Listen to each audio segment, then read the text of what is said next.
And views کی head lines ملاحظہ فرمائیں۔ عالمی یوم صحت کی ڈاؤ یونیورسٹی آف ہیلتھ سائنسز میں تقریب۔ کووڈ-19 عالمگیر وبا نہیں، ویریئنٹس کے چیلنج کا سامنا ہے۔ پالی تھاما ہی پالا 3 ماہ کے دوران خناق میں مبتلا بچے لائے گئے۔ پروفیسر محمد سعید قریشی کا خطاب۔ ضلع تھرپارکر میں 9 دیہاتوں کو زہریلا پانی سپلائی کرنے کا انکشاف، وبائی امراض پھوٹ پڑے۔ ہیموفیلیا کے مریضوں کے لیے خوشخبری، لیاقت یونیورسٹی جامشورو سے معاہدہ۔ 20 ارب روپے کا NICVD میں مبینہ گھپلا، نیب قانون کی موجودگی کے باوجود کارروائی سے گریزاں۔ محکمہ صحت سندھ کے ارباب اختیار کی غفلت، سندھ گورنمنٹ ہسپتال لیاقت آباد بدعنوانیوں کا مرکز بن گیا۔ سانحہ ضلع کے ماڑی 18 انسانی اموات زہریلی گیس سے ہوئیں، تحقیقاتی رپورٹ جاری۔ بورڈ کی رپورٹ کے بعد ادارے تحفظ ماحولیات کو واقعے سے بری الذمہ قرار دینا مشکل۔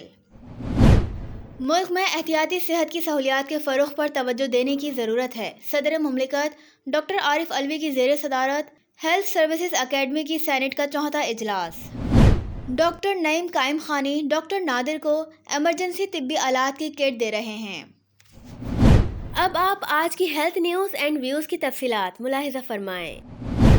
عالمی یوم صحت کے موقع پر پاکستان سمیت دنیا بھر میں یہ دن منایا گیا۔ اس موقع پر صدر مملکت ڈاکٹر عارف علوی نے ہیلتھ سروسز اکیڈمی کے اجلاس سے خطاب کرتے ہوئے کہا کہ احتیاطی صحت کا طریقہ کار سستا ہے، احتیاط کے ذریعے بیماریوں سے بچا جا سکتا ہے۔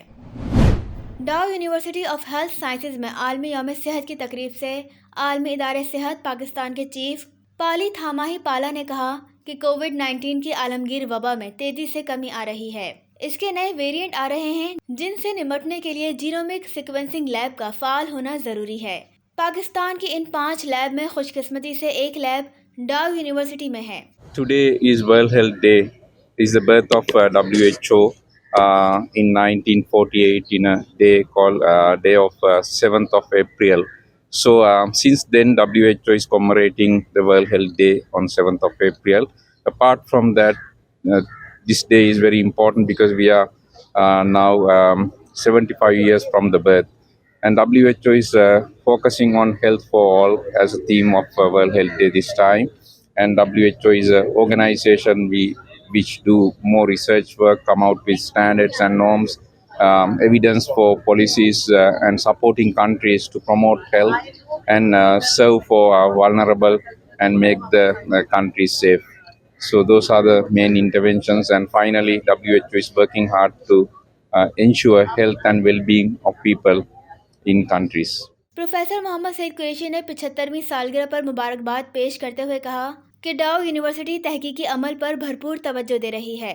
تقریب سے پروفیسر جمال رضا، پروفیسر خالد شفیع، پروفیسر نثار، پروفیسر مزمل شبانہ و دیگر نے بھی خطاب کیا۔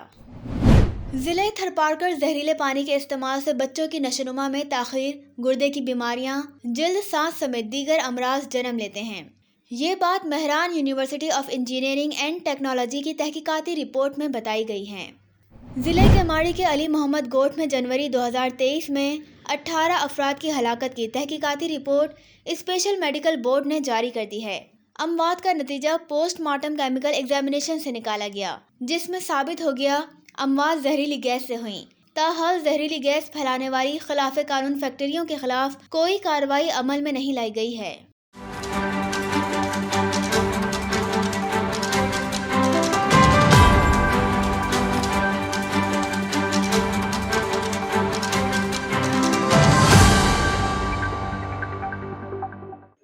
سول اسپتال کراچی میں گریڈ 1 سے 15 تک کے نیم طبی عملے کی ترقیاں مذاق بن گئیں۔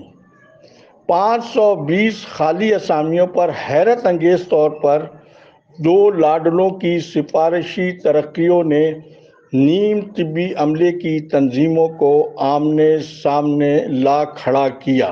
وارڈ بوائے اور نائب قاصد کو جونیئر کلرک بنانے کا انوکھا کارنامہ۔ ایک تنظیم کے رہنما کا وائس میسج میں نے سنا۔ مدینہ منورہ سے انہوں نے دوسری تنظیم کے رہنما کو دھمکی آمیز پیغام دیتے ہوئے 2 گھنٹے کا الٹیمیٹم دیا۔ یہ عمل نفس امارہ کی اسیری کی منہ بولتی تصویر ہے۔ پاکستان سے دوسرے طبی تنظیم کے رہنما کے منہ توڑ جواب نے مدینہ منورہ سے دھمکی دینے والے رہنما کو بالآخر ڈھیر کر دیا۔ معاملے پر نظر ثانی نہ ہونے کی صورت میں متنازع ترقیوں کا معاملہ عدالت میں پہنچنے کو خارج از امکان قرار نہیں دیا جا سکتا۔ خدا حافظ۔ پاکستان زندہ باد۔